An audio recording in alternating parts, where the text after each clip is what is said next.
As a performer, your body is there. Hi, I'm Mad Kate, and you're listening to S.W.E.A.T. Sexuality, work, extraction, art, theatrics. S.W.E.A.T is a series of conversations about performance and performativity of the sexual and sexualized body at work, where work is broadly defined as the labor of survival, the labor of care, creativity, and capital A art. How exactly do we define our work, and how does that work entangle and circumscribe our sexual identities, our creative lives, and the way in which we provide care? How do we perform tasks, acts of care, and identities? Anchored in our always already racialized and sexualized bodies, our complex intersectionalities, these conversations are a means of relating through work to each other. I hope they contribute to dialogues which normalize sex work as work, and all work as deserving of respect, healthy conditions, and a living wage. But I was thinking about the idea of return as the antidote to exile. And then, of course, the return doesn't become about a physical space, but a return to who we are, which is our job to find out. Who are we, really? This month's conversation is with writer and transdisciplinary artist Awadalla. Their work spans text, performance, and visual storytelling, reimagining how life and knowledge are shaped through queer and decolonial praxis. I had the pleasure of seeing Awadalla's film Queer Exile at the Biennale this year, a Berlin film festival that fosters dialogue on Palestinian liberation and global resistance against oppression. You're departing from a path that is well known to the less traveled path. And it comes with confusion, it comes with uncertainty, and I think it requires us to be brave in a way that we will always have to risk of not knowing what will come out of it. Alongside their creative practice, Awadalla works at the intersection of mental and sexual health as a practitioner and educator. They founded Decolonizing Sexual Health, an initiative challenging dominant sexual health narratives through lived experience, pleasure, and collective care. I try to integrate and make it in Berlin and experience nightlife and experience these things that are, presented as the epitome of freedom. But then I would also think about my experiences in Egypt and being part of the revolution and being part of this huge collective. And I think this is when I felt most free. Queer Exile is my debut film project. As I said, I have a background as a writer and also have a background in performing and acting and drag. It's kind of a different way of expressing the ideas that I've been thinking a lot about regarding exile and marginality. And I do use a lot of my personal life experience and a bit of my biography to kind of explore these bigger conditions around life, including queerness and exile. So the film is about my personal journey and my experience of having to leave Egypt in the wake of the 2011 revolution and situation for activists, for political dissidents, for people working in the human rights movement, and also for the queer community has become worse and more difficult in the years following the revolution. And in 2014, I left Egypt and arrived in Berlin. When I arrived in Berlin, I was assigned to live in a camp in Lichtenberg first, and then to Marzahn. So I was living in a place where there was constant right-wing, I would say neo-Nazi demonstrations against the existence of the camp in the neighborhood. So, leaving an unsafe and very difficult situation to arrive in still very unsafe situation was ironic, let's say. And I was trying to grapple with these feelings that I had arriving in Berlin and in a place that is, there's so much about freedom and liberation, and especially for queer people, this is the place to be. So why did the place to be feel so terrible? to be in. So I started Queer Exile as a hate letter to Berlin. But as you know, feelings change and experiences accumulate, and my relationship to the city has been evolving. And I have made this film over 3 years. So at some point, I didn't want to just focus on that one emotion, but like how there are like several emotions at once. I think that's common for a lot of people to have like a love-hate relationship with Berlin or with the city that they live in. But I think my hate is more political and more layered because it is coming from also that kind of exile or that kind of refugee perspective. How did you feel that as an asylum seeker you were seen inside of the queer scene? I mean, you're not immediately seen as a asylum seeker, even though, you know, in Berlin and in the queer scene and a lot of like party spaces, a lot of times the first question is, where do you come from? So because I come from Egypt, I think that didn't have necessarily like the direct association with refuginess.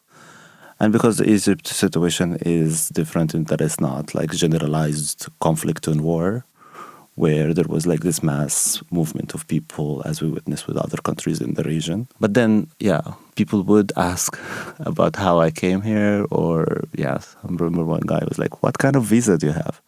So, yeah, it would come up and people would have like all sorts of reaction. None of them felt appropriate.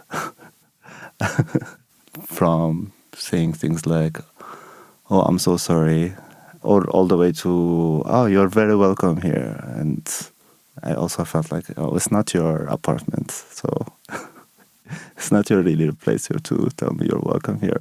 But I mean, I understand that people like also have good intentions and they don't know how to deal with that. But I also, with the huge weight I felt of that experience, of that displacement and the violence of that experience, I think that's also why I didn't feel like no response was appropriate. And I guess a lot of us who have like really difficult experiences, that kind of isolates us from people. And I felt a very specific kind of isolation with the feelings that I had and the anger that I felt at the humiliation of the asylum experience, but also, you know, like the humiliation of the experience of having to leave your country in the wake of trying to fight so hard to make positive change. And that's, I think, like why it's very important for me to like use the word exile, because it's kind of an ancient condition. People have been pushed away from communities as a form of punishment since forever. And I think it's important for me to kind of talk about it like that, because being somebody from Egypt, which is, you know, people call like the developing world or the third world, to come to Germany and to come like to a place of like, you know, Europe, like the dream, is often seen as a kind of like a social mobility, as a kind of like an advance or a progress narrative. And to me, at the moment, it just felt like a huge loss that I cannot come to terms with. So to be in a place where there was kind of like this positive progress narrative, it felt like a compulsory happiness imposed, and that even made like the loneliness or the isolation worse, because my feelings just go against what I'm supposed to feel. Reading about affect helped with that, because Sarah Ahmed talks about affect aliens, and just having an affect and emotions that just go against what a subject like me is supposed to feel about being here. Do you feel like any of those narratives of progress are starting to shift? Yeah, absolutely. I was away for most of 24 because I was getting my master's degree in history in Scotland. And definitely coming back, and I feel like there has been a huge shift. As I said, like, I hated Berlin before it was cool. Right, you did say that, I remember. Yeah, I feel like, you know, for a lot of people, the experience of the war in Palestine has shifted this curtain and made people finally kind of see this country for what it is and how genocidal it remains to be. And it's like, you know, it's not a trophy that I saw that before, but it's also because, being at the margin allows you to see much more of this country, of this state, of the world. And I was very at the margin. I was a queer person. I was living in a refugee camp. And I think being a refugee, particularly because you're in this in-between state, you're not a national of a place. And, Hannah Arendt talks about that, talks about refugees don't have the rights to have rights. So being in that limbo, being in this kind of in-between state, you can see that all these notions of rights don't apply to you. Being in that position, just you see things that people don't see. People complain about bureaucracy in Berlin, but you don't see what kind of bureaucracy that literally decides how you live, where you live, how do you eat. The most basic kind of life conditions is dictated by a bureaucrat. So I guess I was always able to see a side of Germany that people couldn't see easily. And I could see that how your migration story dictates how you see this place. The experiences that I had, and then later, I started to do care work, and I work with a lot of refugees and a lot of other people. So I also could see this place through their eyes and the multiple kind of forms of discrimination that people have to contend with in this city. So the myth of the Berlin as a haven never really worked for me. But I also started to understand this kind of hate as a form of attachment. Because as a person who comes here and then you have a refugee passport, you're also attached. You can also, it's not that easy for you to just say I'm just going to pack and leave. I need to stay here until I am a citizen again or a person with equal rights. So I think hate is you have an aversion towards something, but you're also attached to it and you cannot just let go of it or cut free. And that's now helps me understand why I felt that intense hate for Berlin when I arrived. Yeah, I feel like the word freedom gets thrown around a lot.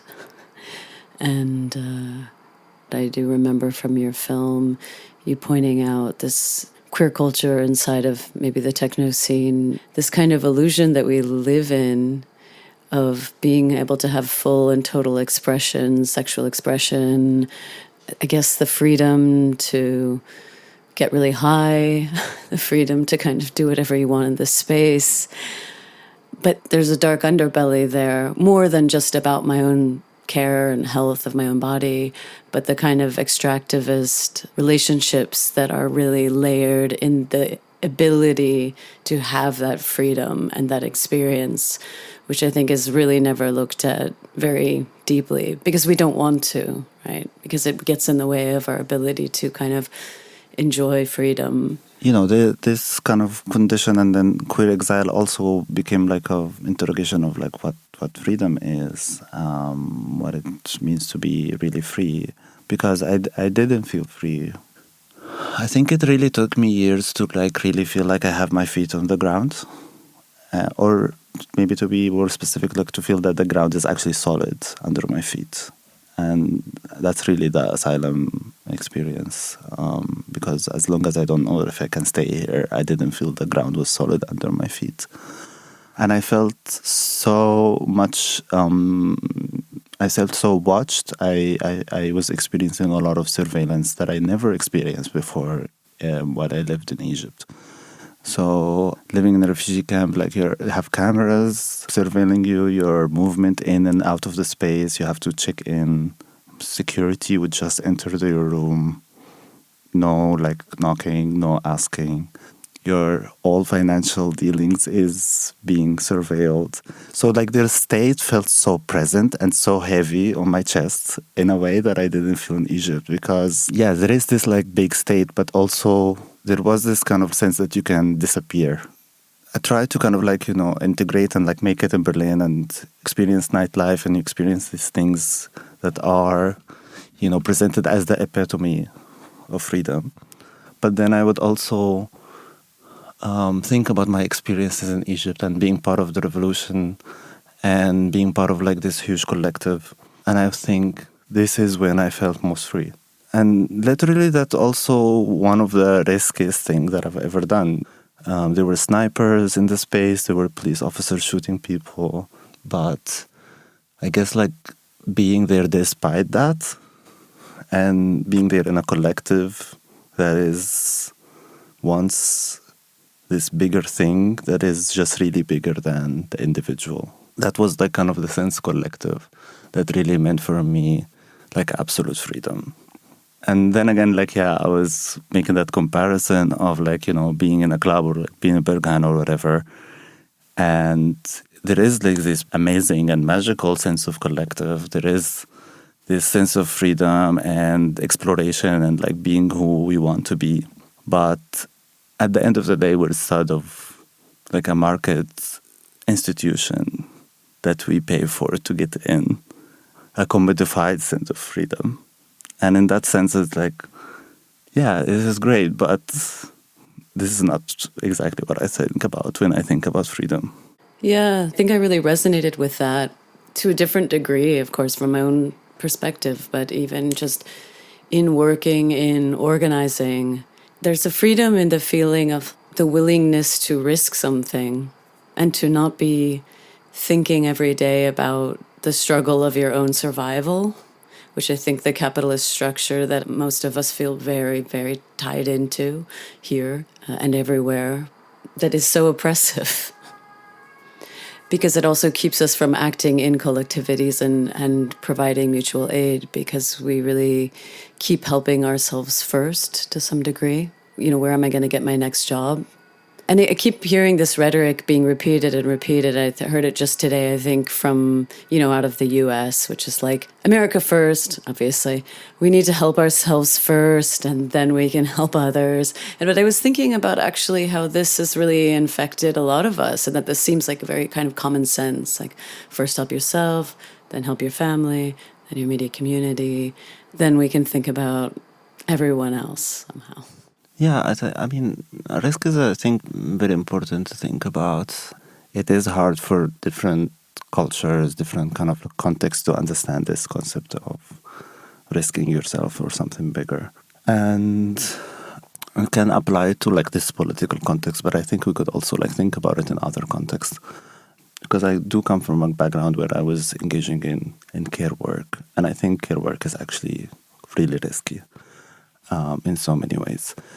That opening yourself to others and their pain and their experiences is a risky endeavor, and for a lot of people, we don't want to experience that risk. I do think the queer experience is also, depending on how we think about it, and we were talking about like how queerness can be divorced from the actual sexual aspects of it or the actual embodied aspects of it, and becomes more of an aesthetic or becomes more of a brand. But for me, I do see like the queer experience as something like you're swimming against the stream. You're departing from a path that is well known to the less traveled path. And it comes with like confusion, it comes with uncertainty. And I think it requires us to be brave in a way that we will always have to risk of like not knowing what will come out of it, but insisting on going down this path that involves emotional, erotic, economic, political risk. Because what I think I'm trying to say with a lot of my writings, like queerness as a political orientation, as a project to dismantle a lot of the structures around us that we find oppressive. I'd love to hear more about that, because I share that. For me, queerness is a lot more. It is about the way we have sex, and it is about the way that our genders show up in the world and the way we express ourselves. But I think it's also a way that we position ourselves politically and try to undo so many binaries that exist. And I think that positioning ourselves in a dynamic way, at least in our minds, you know, because sometimes we're not free enough. We're literally like barred by our papers or our legal status. But positioning ourselves as not fixed in one solid identity, we're able to also think about imaginative future thinking around the liberation of everybody. I'm curious what it is for you and how you think about queerness and a political stance. I was just like thinking about my experience when I was younger, when I like a younger queer person in Egypt. Queerness for me also meant losing the support of my family, so like having to make it on your own. And I had already kind of tried to satisfy my family with having a degree as a pharmacist and kind of like this really a career that makes sense and makes money is what was expected for me, and I kind of was like really good at like fulfilling that expectation. But once I did that, I realized like I don't actually want to do this. I felt like that I want to work with people. Yeah, I think it's actually really, I feel like it's kind of really uncommon to say that now, but I love people. And I really feel like a lot of the choices that I made was trying to kind of express and live out this love for people. And at the same time, having grown up, having experienced a lot of violence as a child, a lot of people like have this like narrative that with trauma and pain, you don't love people anymore, or that it's what it makes to people, right? That it isolates us, it makes us mistrustful, it makes us withdraw. And I guess that also kind of like comes back to the idea of risk, of like, you know, you don't feel safe around a lot of people because of your marginality, but still kind of insisting to do or to be with people and share whatever you can, whether it's knowledge or experience or tools or strategies. Yeah, I think even now that I'm doing art practice or writing practice or even like kind of producing alternative historical knowledge, at the core of it is an act of care. I see a narrative, an experience that is usually not in the mainstream, and I want it to be there because I know that there are certain people will feel seen and heard by it. Yeah, this goes back to the statement you made earlier about how risky it is to perform these acts of care and how risky it is to be vulnerable. I'm curious to hear a little more about that, like that experience for you somatically and why you feel like you are able to access it. I think, one of the things that I'm thinking a lot about is, that kind of disconnect between radical as a lived experience, as an embodied experience, and radical as theory, radical as kind of performative. And I think this is where like this kind of distinction around risk and around, the somatic experience of, being queer in the world. Yeah, I think there is definitely a tendency for theoretical knowledge to be very radical, but it's at the same time disconnected from the actual somatic experience of radicality, of like being on the front line, of actually being with and within communities. So I can see it in so many different ways. Like, for example, one example is like if we're going to talk about like queer exile or, talking about trying to produce knowledge around the refugee experience. And I could see and I could witness how much of these narratives around refugee is reproduced by people who don't have the refugee experience. And that in itself doesn't have to be a problem. But I could see a problem because I could see that certain narratives were always sidelined, marginalized, and don't make it into the mainstream. And as, somebody with the refugee experience, I do have a complex, nuanced take. And I would have a lot of people approaching me, journalists, filmmakers, academics, who would be interested in, talking to me about that experience. But in that process, I always felt that there is kind of like an unequal distribution of labor. There is emotional labor that I'm performing. There is intellectual labor that I'm performing in producing the knowledge. And at the end of the day, this work would not be acknowledged in a way that I feel fair. For example, like journalists would say something like, I cannot pay you for your participation in this, like creating the story, because that would be against like rules of neutrality in journalism. So things like that, you know. And so it felt really extractivist because there was unequal acknowledgement of the emotional and intellectual labor of that critique and analysis produced by somebody at the margin. And that kind of has been a dynamic that accompanied me for a very long time.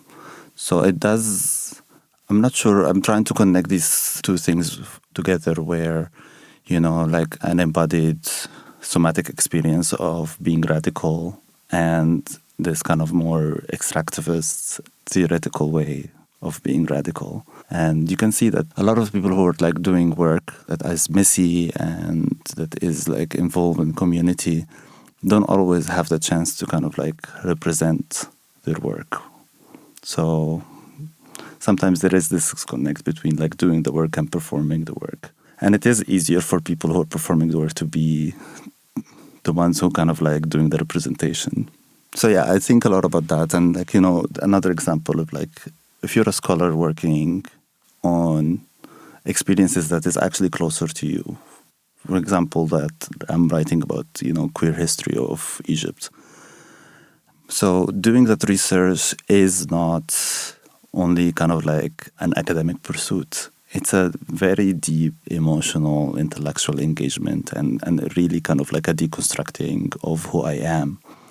And it becomes like this really painful sweat, blood and tears kind of process to actually like write about that. And then you can see that, you know, for other scholars who would research the same topics, not to say like that their work is not valid, but it doesn't involve the same labor to produce that work. And then you can see that this kind of scholar can produce work in, I don't know, 1 year or 2 years, but it would take the other person who with actual ties to the story 10 years to produce that work.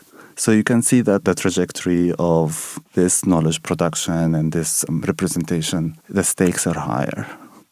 And that's why, again, it goes back to the idea of risk and like being able to put yourself in ways that don't necessarily benefit you, but you can try to see, or you can try to achieve that vision of doing something that is larger than you. So many things come up, of course, because I think in this relationship, of course, you know, I play this role of producing a show and having microphones and having amplification, which has been something that I found so important and inspiring to me over the years to be able to work towards. And yet these relationships are always existing. I actually just wonder how to disentangle them, even because of the limit of time. Like when I work with the folks at O-Plots, for example, right now, it's like they're just there all the time. They're just fully there. I was thinking to myself the other day, is it that I'm not willing to do it? Have I caught myself in some kind of idea that that's not where I should put my body? What keeps me from being there all the time, or all of us being there all the time? Because in some sense, I think that's what it would take for things to actually change, is for all of us to totally stop what we're doing, stop these cycles of extraction, and just go and be with each other in completely non-commercial spaces. Yeah, but I'm still thinking about like the act of listening, what it means to actually listen, because that's literally what we're doing now. We're listening to each other through this like big headphones. And going back to like what I was just talking about in the beginning, and like, you know, how this emotions about Berlin were also kind of like a critical lens toward the city, and the frustration that I feel about, I wanted people to listen to me because my experience was not just like, you know, an experience of being in a semi-carceral institution at the edge of the city. It was also a critical and analytical analysis of what is going on in this country and the direction where it's going. So in that way, I do believe it was visionary, and the experiences of queer and trans people at the margins does have that part of, being visionary. We can see things that people don't see, that institutions don't see, that societies don't see. And it does come back to kind of like listening to us, and like, which is also tied to like what kind of platforms are we getting. I made a film without a big production. It's very, very low budget. Didn't get like the support of the big institutions. Definitely didn't go into Berlinale. But I was thinking about that, like, what would it mean to one of these like big screens of Berlinale with hundreds of people who are going to watch a film, instead of having a narrative of somebody who actually lives in the city at the margins that they would not meet and that they would not talk to, who's addressing the very core of migration and refugee issues that everybody's thinking about, and where only these decisions makers and politicians are, creating this discourse. But like, where are the actual people affected by all of these discourses? What's their say in it? How they feel? What's their experience? What are they bringing to this country? What are they doing here? So, yeah, I've been thinking about that, like this platforming and the implication of that. Like, in some ways, we don't have real change because the people who are deemed experts are not really in the position to create that. And we're not listening to the people who are actually, their views and their experiences are necessary to make this change happen. In a sense, I feel like if we could get Berlinale to just come to Palinale,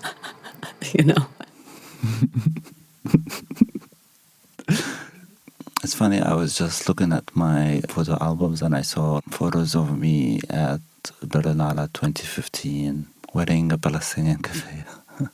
I have to say I didn't expect Berlinale to take queer exile.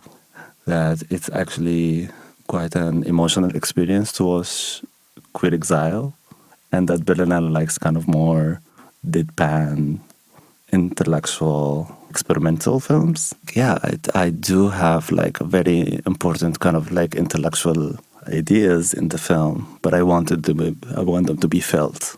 Right now, we have this moment where all of these extreme far right using emotions and being very tactical and strategic about discourse and words, and in a way that just mobilizes large amounts of people. And we're still kind of like stuck in a mode of like this kind of theory. But yeah, it's really important for us to kind of tap into emotional register. And sometimes I like got called populist. Like, yeah, I am. It's important for me to kind of engage with emotion. This is a very honest, like, first reaction, which is that when I hear about the AfD stirring up emotions, I think, but that's not the emotion I'm talking about. I can't relate to that emotion. But you're right. You're right. It is a strategic use of a kind of emotion. I find it so hard to relate to whatever emotion it is that wants to keep foreigners out, for example. The fear of annihilation. I remember Judith Butler said this as the explanation. And, maybe it is, but I don't know. Yeah. I really think about like the importance actually to understand them, and to try to identify that it's okay that we don't immediately understand it or know what it's about, but I think it's actually our task to do that.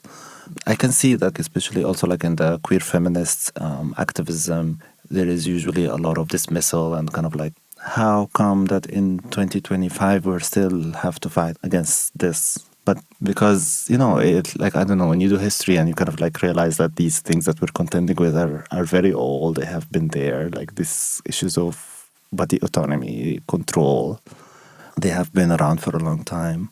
It becomes very important for me to kind of like, not only to understand that the past help us understand the present, but also to just understand like these emotions and these affects that drives these very regressive and dark forces that we are dealing with today. It does. I guess the question that I keep coming back to is how do we actually, speak to one another and change minds and like alleviate those fears, if that's what it is, if it's fear. We were talking earlier about, the experience of exile as like something that is actually very collective, even if it doesn't look like it to a lot of people. And for me, what I was trying to do with like Queer Exile is to try to connect all of these kind of narratives of diaspora and exile together, even though they don't seem related. Some of the found footage and the material and like the soundtrack from Egypt that is kind of trying to speak to this larger experience of people having to leave the country for different reasons. In the 80s and the 90s, we had like economic crisis and people started to leave the country to countries in the Gulf, like Saudi Arabia, for example, including my own family who had to leave Egypt and live there for a few years and then had to go back because of the discrimination they were experiencing there. But I really wanted to also like think about exile as like this like condition that we all live. We're all exiled from something. And whether it is, as queers who always have to leave like our village or hometown and they go to the big city, or as people like living in the city and we're exiled from different forms of other communal living, that now we live in the city where 1/3 of the people live in one single apartment. Or, as for me, I also think about what it means to me as a subject whose native language is Arabic to speak in English and think and try to produce things in English. What does that mean? There is also some sort of exile going on there. And of course, if we think about our bodies and again, the embodied experience of being queer and trans and, the ways that we could be removed from our own bodies. But we are also in a city of exile, all of these people in Berlin who have left something behind to also try to find something here, to try to find themselves. And then again, if we think about the broader context of how Palestine is an exile issue, the African American experience as an experience of exile, and to try to think of what is actually common between these different states, but also the loss that we all experience as humans. And I think in the film, I'm not sure it's going to be really the panacea, but I was thinking about the idea of return as the antidote to exile. And then, of course, the return doesn't become about a physical space, but a return to who we are, which, it is our job to find out. Who are we, really? I think that's really the big question. Who are we? Yeah, in this kind of pursuit of finding who we are, to try to also find what's common between us and other people.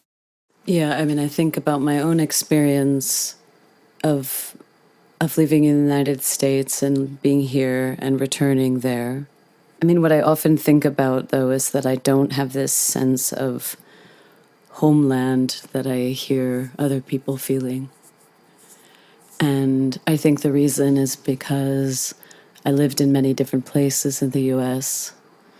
Also, my father was an immigrant to the United States, so he always had a skeptical relationship to the U.S.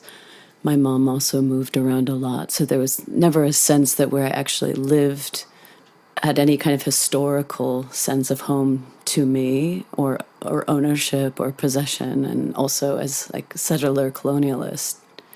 These generations back as a white person in the United States thinking about, the genocide of indigenous peoples. So already I feel so distanced from a sense of my relationship to the land. Nevertheless, of course, when I return to the United States, I have a sense of home in certain cultural aspects of how we relate to each other, how I relate with my family. And I think relative to many other queer friends of mine, I have a very accepting family and always did. And I'm very lucky to be able to be very out as not only a queer person, but as a person who works in sexuality and porn and sex work. And that's also been accepted amongst my family. And yeah, I don't look beyond that privilege because I feel like a huge amount of gratitude to be able to kind of continue to be out and show up and be with my family in a way that feels kind of authentic to this who I am. But also when I go back, this who I am question is many different layers. There's also a little girl, boy, beyond gender person thing that's relating before queerness and sexuality and some of the identities that I then took on. Yeah, I think it's like there is this question of belonging definitely there. Sometimes the answer, who am I, we think about what we belong to, which is often also based on different identity forms. And yeah, in my experience, and I think in queer exile, it can be almost impossible to belong fully to any of the constituencies that we are attached to, whether it's family or chosen family or different forms of communities. And that's why, as much as I do believe in chosen kin and in the principles that I believe in, as like freedom and solidarity, I do insist on kind of like trying to find the embodied part of that. But part of me is like, there is this kind of like radical, almost utopic ideal that I want to belong to, and to try to figure out what that would actually look like, to try to kind of counter this state of exile. What comes to mind? Anarchy.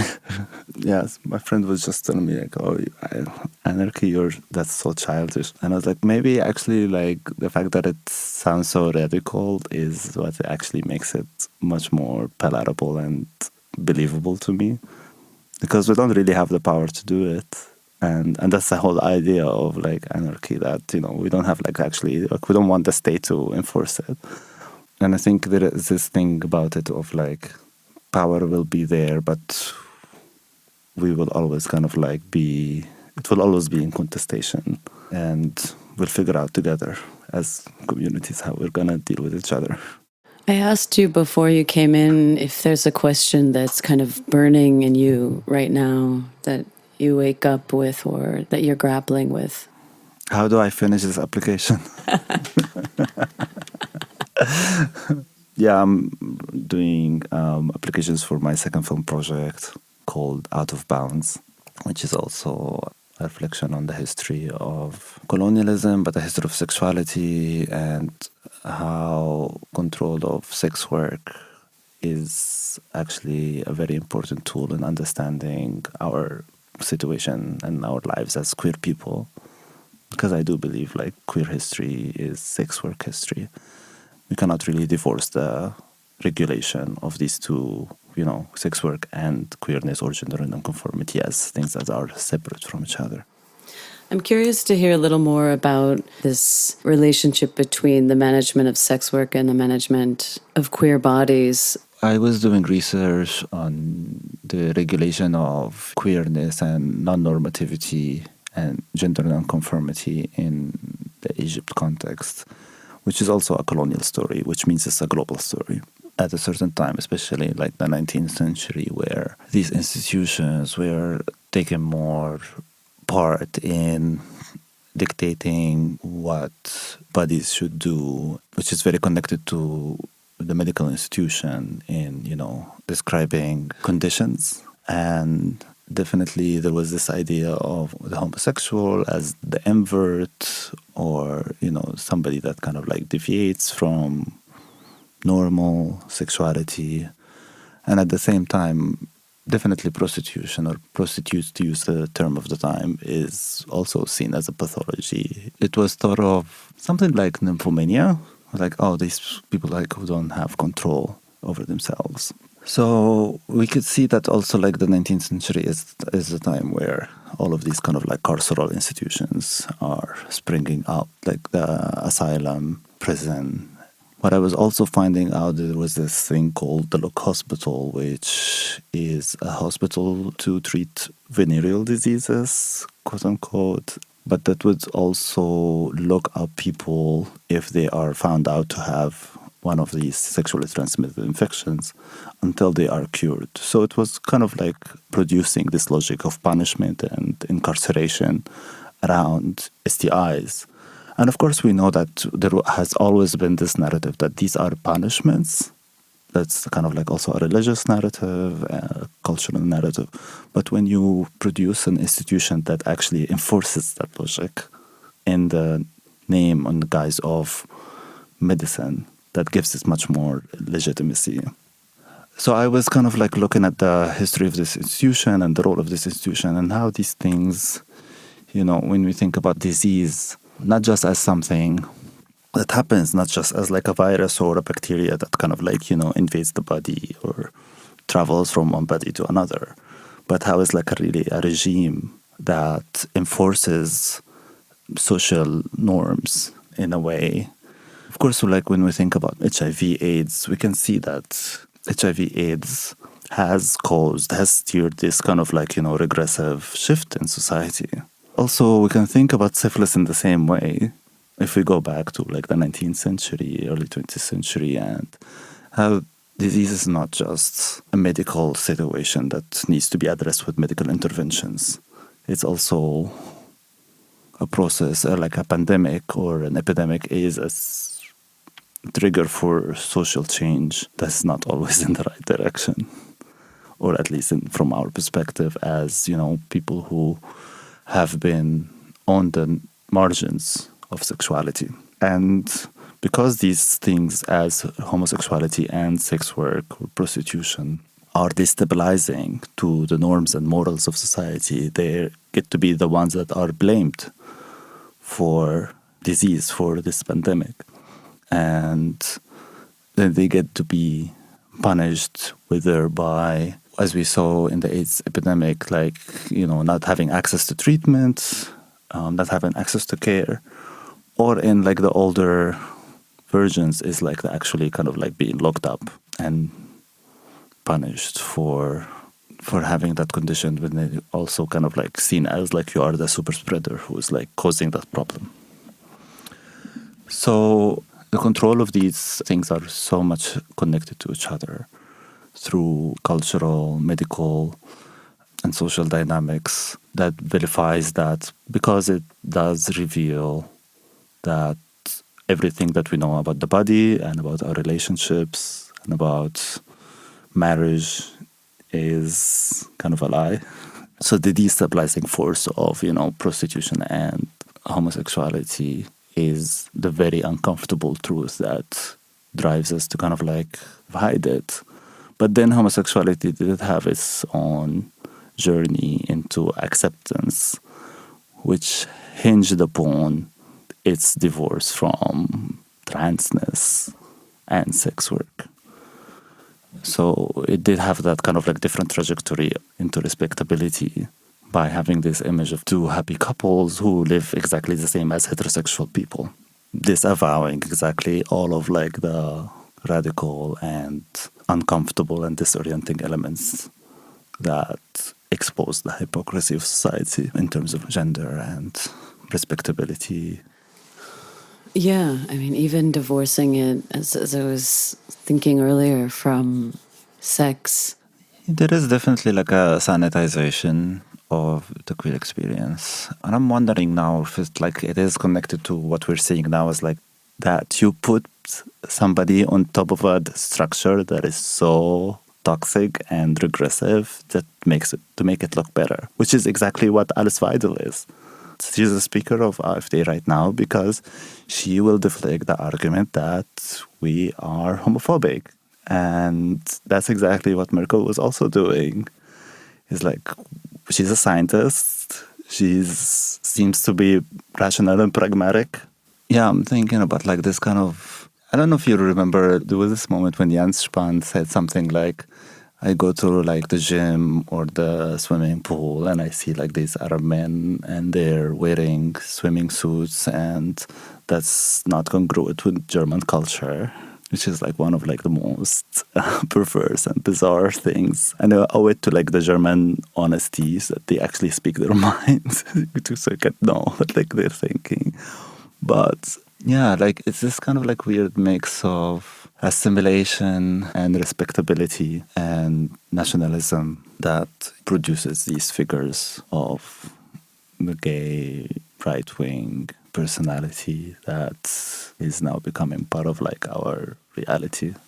Yes, and I think something that I've been curious about, though, is how this also operates among the left. For example, I was at this anarcho anti-military conference where it felt as though there was a hierarchization of what it was to be revolutionary, and at the bottom was sex as a revolutionary act. You know, that it was separated, that almost like it was a privilege to be able to express one's queerness or one's sexuality at all, a luxus that might kind of come after everything else. Yeah, there's definitely different entanglements there. And I'm thinking about this idea like sex in itself is not radical, even if it's not normative, even if it's kinky. That is not inherently radical, but its connection to other modes of living and modes of production is what determines its potential and how it is received and perceived. So, yeah, I feel like, if we're talking about porn, then it's a relationship like to free speech. If we're talking about sex work, it's a relationship to like economic exchange. Yeah, it is part of these other things. And I think for me, at least what I see is that respectability politics is really one of the big dangers of co-opting the queer experience and depoliticizing it. One form of that is like downplaying sex and kind of like hiding it. But it's not sex in itself that can be radical. It's entanglement with other forms of freedoms or the ability to disrupt. It has to be kind of like in tandem with these other rights and freedoms and autonomies. And in that sense, it can remain revolutionary and radical. One thing I did want to ask you about was how your queerness, how you perceive that queerness in all these different contexts that you've been walking in, like you mentioned, inside the revolutionary struggle in Egypt versus in the queer scene, in quotes here in Berlin, versus in a refugee camp. A lot of friction. Yeah. We had a screening of Queer Exile recently at the Free University, and the moderator asked me, was it worth it?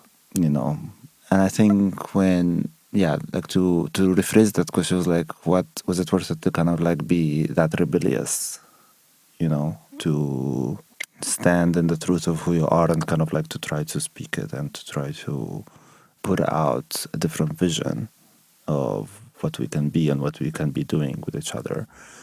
And of course, like the price is high for rebellion to stand out. There is always going to be some sort of punishment or another. As I said, like exile is punishment. But the silver lining, if we will, is that there has always been kinship and solidarity and also a sense of freedom that cannot be achieved otherwise. These connections, these, moments of affirmations that come when you don't really know, especially if you're a writer, if you're an activist, like sometimes you don't really see immediate impact. So for me, it's about like holding on to that. Like you will lose a lot every time you try to you stick your truth. And then there is like kind of unexpected, uncalculated return that comes when you least expect it.